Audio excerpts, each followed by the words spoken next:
Gospodi pomiluj, Gospodi pomiluj, Gospodi pomiluj. Radi vas, ja ti blagoslovi. Hristos, istiniti Bog naš, molitvom na preštaj svoje matere, silom častnog žrtvenoga krsta i groba svoga, u Jovana Krstelja i preteče, sveti slavni seklani apostola, prepodobni bogonosnih otaca i matera naših, i otaca naših prosvetitelja, Kirila i Metodija, Nauma i Klimenta, Simeona i Save, Jovana Vladimira Zetskoga kralja,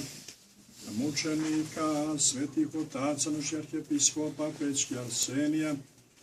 Nikodima, Jeprema, Spiridona, Maksima, velikomučenika Stepana Dečanskog, Lazara Kosovskoga, oca našega, Vasilija Ostroškoga, Petra Cetinskoga, Petra II. Lovčinskoga, tajnovica, dvojice sveštenomučenika i 40 đakona, mučenice Evdokije, prepodobnoga oca našega Agapija i prepodobne i svete mučenice Antonine, koje proslavljamo, stivog otaca Joakima i Jane i svi sveti da nas pomiluju i spase, kao blagi čovjekoljubi. Amin. Pozljubih ljepotu doma Tvoga i mjesto seljenja slavi Tvoje. Zavolio sam ljepotu doma Tvoga i mjesto obitališta slave Tvoje. Tvoje riječi koje ponavljamo vjekovima, posebno nam danas ovdje dolaze na um i na srce, kad se nalazimo na ovom drevnom mjestu na kome je otkrivena ova pradrevna svetinja prepodobnoga oca našega Simeona Mirotočivoga, kroz koju vaskrsavaju svi oni domovi Gospodnji i njihova ljepota, kojima je ovaj grad ukrašen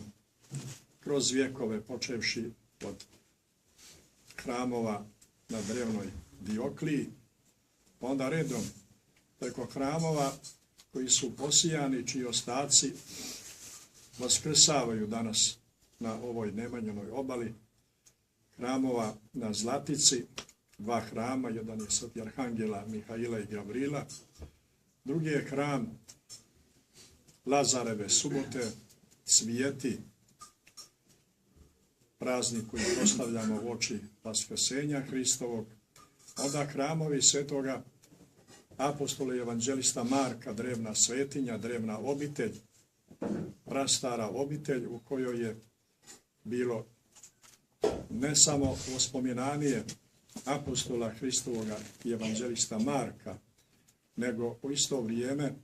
ni sjedište prvoga zetskoga episkopa Ilariona, koji je kasnije, on ili njegov nasljednik, blagoslovom svetoga Save i trudom svetoga Stefana prvovjenčanoga, prešao na prevlaku u Lavru, Miholjsku prevlaku, Lavru sveti Arhangela, gdje je sjedište zetskih episkopa i mitropolita, ostalo sve negdje do sredine 15. vijeka, da bi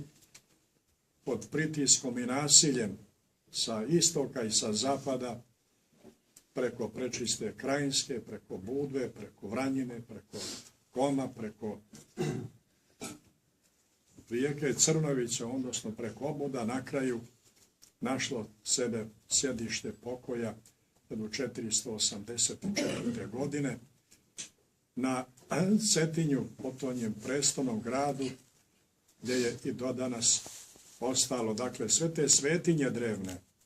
svi ti domovi obitališta slave Božje, oni se obnavljaju u nama i vaskrsavaju. Zato nije slučajno da ovdje na ovom svetom mjestu gdje su hodile noge svetih apostola, u staroj varoši na Ribnici, gdje se rodio prepodobni otac naš Simeon Mirotočivi, da ovdje, dakle, danas imamo i prvo sabranje episkopskog, arhijepiskopskog, mitropolitskog, eparhijskog savjeta i odbora mitropolije Crnogorsko-primorske. U tom sabranju eparhijskog savjeta i odbora obnavljaju se sva ona vjekovna sabranja oko ovih drevnih svetinja prestolnoga grada Podgorice i kroz to sabranje vaskrsavaju i potvrđuje se živi kontinuitet crkve Hristove, crkve Božje od apostolskih vremena, jer svjedočanstvo je i predanje da je ovdje, ako ne apostol Pavle, a sigurno apostol Tit prolazio ovim prostorima, a onda poslije njega vjekovima drevna episkopija Dioklijska, ona je evo upravo kroz Zetsku episkopiju, mitropoliju Zetsku, mitropoliju Crnogorsko-primorsku, ona je nastavila svoj živi živonosni kontinuitet, dakle od 3. 4. vijeka pa evo do naših vremena, i ta bezbrojna sabranja hrišćana, episkopa ove crkve Božije, ona se danas evo potvrđuju i ostvaruju ponovo ovdje na ovom blagoslovenom mjestu gdje se otkrio ovaj sveti hram prepodobnog oca našega Simeona Mirotočivoga, i kroz njega se otkrivaju svi oni hramovi koji su posijani po ovom svetom mjestu, posijani kao pšenica, zrno pšenično bačeno u zemlju, ako ne umre, neće ploda donijeti. Ti hramovi, te svetinje su umrli, razorene su kroz vjekove, ali ploda donose kroz vjekove, i jedan od tih plodova jeste upravo i ova svetinja, pradrevna svetinja, nova svetinja, obitelj Lavra prepodobnoga Simeona Mirotočivoga, gdje evo i sva ta sabranja hrišćana od pradrevnih vremena, evo ponova ona se ovdje ostvaraju i potvrđuju služenjem svete božanstvene liturgije, u kojoj mi pominjemo i molimo se Bogu ne samo za one koji su se sabrali danas u ovoj svetinji i oko ove svetinje, ne samo za one žive ovoga prestolnoga grada i stare varoši, nego i za sve one koji su kroz vjekove ovdje Hristu Bogu služili, koji su bili hrišćani, koji se klanjali Otcu i Sinu i Duhu Svetome, koji su krštavali u ime Hristovo, u ime Svete Trojice, koji su živjeli po Božijem zakonu, koji su primali tijelo i krv Hristovu u ovim drevnim svetinjama. Sve njih mi pominjemo i molimo se Bogu da ih upokoji u njedrima Avrama, Isakova, Jakova i prepodobnoga Simeona Mirotočivoga, a posebno pominjemo one koji su ovdje imali svoj dom, evo 150 godina doselivši se ovdje na ovo mjesto, i evo Gospod je i njih udostojio, a nas udostojio da u građevini njihovih predaka, evo da ponovo vaskrsnu sve te drevne svetinje kroz ovaj mali katakombni hram, mali po veličini ovoj fizičkoj, međutim veliki, ogromni hram po onom sadržaju koji on nosi u sebe i po onoj svetinji kojom diše i na koju miriše. Zato veliki je ovo dan i veliki je ovi događaj služenja prve liturgije arhijerejske u ovom hramu prepodobnoga Simeona Mirotočivoga. I veliki je to dan sabranja najviših tijela naše mitropolije, eparhijskog savjeta i upravnog odbora radi rješavanja onih životnih pitanja za našu crkvu, ovdašnju pomjesnu našu crkvu, mitropoliju Crnogorsku, a kroz nju i pitanja značajni za sveukupnu našu pomjesnu pravoslavnu crkvu srpsku i za crkvu vaseljensku, jer sve što se događa u jednoj pomjesnoj crkvi, u jednoj episkopiji, to nema samo značaj za tu episkopiju, nego ima značaj za sveukupnu jednu svetu sabornu i apostolsku crkvu Hristovu, rasijanu na svih 5 kontinenata, danas više nego li ikada. Treba imati u vidu da i pored velikih, i možda upravo i zbog velikih stradanja crkve pravoslavne u prošlim vjekovima, naročito u 20. vijeku, veliko stradanje velike majke crkve Konstantinopoljske, kada je preko 1 milion pravoslavnih prognano iz Male Azije, iz Konstantinopolja, a onda i veliko stradanje ostalih pomjesnih crkava, da ne govorimo o onim crkvama istoka, Jerusalimskoj, Antiohijskoj, Aleksandrijskoj, koje su na raspeću od pradrevnih vremena, ali stradanje novih pravoslavnih pomjesnih crkava, velike Moskovske, Patrijaršije, Kijevske, koja je postradala, koja je hiljade i hiljade novomučenika prinijela Gospodu kao miomirni prinos Gospodu i Presvetoj Trojici, a onda i naša crkva pomjesna, koja je toliko mučenika i sveštenomučenika primijela Gospodu na dar u 20. vijeku i u Prvom svjetskom ratu i u Drugom svjetskom ratu, a i ovo posljednje vrijeme ovih velikih nesreća, raspada bivše države i odbrane obraza i časti i dostojanstva naroda našega, a u isto vrijeme i crkve Božije. Dakle, u jednoj episkopiji sve što se događa, događa se i za nju, događa se i za svu vaseljensku crkvu, jer crkva pamti sve.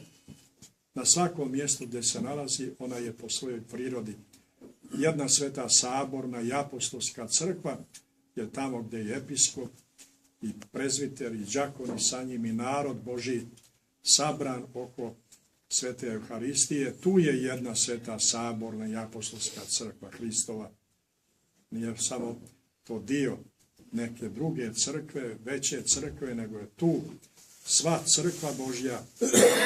objedinjena oko Krista Gospoda i kroz nju spominanije svih crkava Božjih širom vaseljene. To i mi danas ovdje radimo, služeći ovu službu Božju i ovdje se sabirajući, evo po ko zna koji put, i sabirajući vjekove na ovom svetom mjestu, sabirajući sve ono što je sveto i čestito bilo ovdje kroz vjekove, danas je sabrano u ovom svetom hramu. I zato ovaj hram, ova lavra prepodobnog Simeona Mirotočivoga, ona ima ne samo značaj za budućnost,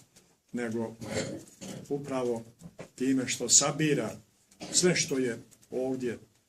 posijano rukom Božjom i rukom Hristovih apostola, na tome živi, time diše, a u isto vrijeme i time rađa duše i preporađa narod i narode za buduća vremena. Zato nek je blagosloven ovaj sveti dan, ovo sveto sabranje vjekova i ovo sabranje koje temelji sabiranja našeg hrišćanskog u budućim vremenima. I nek je proslavljeno ime Otca i Sina i Duha Svetoga, divnoga u svetima svojim, predivnoga u prepodobnom ocu naše Simeonu Mirotočivom, kome je ova lavra posvećena, i u svetorodnoj lozi Nemanjića i svim onim svetorodnim lozama koje su iz toga svetoga korijena iznikle, kao što je ovdje evo nikla i ova nova maslina stara 300-400 godina. Poslao nam je sveti Jovan Vladimir iz Bara ovu svetu maslinu. Naš protonejmar Momo Stanojević sjetio se nadahnut svetim Jovanom Vladimirom da donese ovu svetu maslinu ovdje kao simbol vječnosti, besmrtnosti, vječnog života, simbol Maslinove gore na kojoj je Gospod bio uhvaćen u Jerusalimu i gdje je predat Pilatu na mučenje, na stradanje, na raspeće. A tu je pored ovoga doma ove sale koja je ovdje također sagrađena, tu je posađena i loza svetoga Simeona Mirotočivoga, koja je ubrana sa one loze iznikle iz svetog Čivota u Lavri svetoga Simeona i svetoga Save u Lavri Hilandaru. Loza Simeonova bit će ona i naslikana ovdje na ovom svetom hramu, kao što će biti naslikana i loza Jesejeva, loza Hristova, iz koje ova druga iznikla i izrasla. Ta loza, evo, ponovo donosi ploda i donosit će, ako Bog dade, i u budućim vjekovima i vremenima, osvećujući i obnavljajući ovo sveto mjesto na Ribnici, staroj varoši, da ponovo ona zasija iskonskom ljepotom i zato neka je blagosloven dom Gospodnji i oni koji ljube ljepotu doma Gospodnjega i obitalište slave Božje u vjekove vjekova. Amin. Vama, Svetih Otaca naših.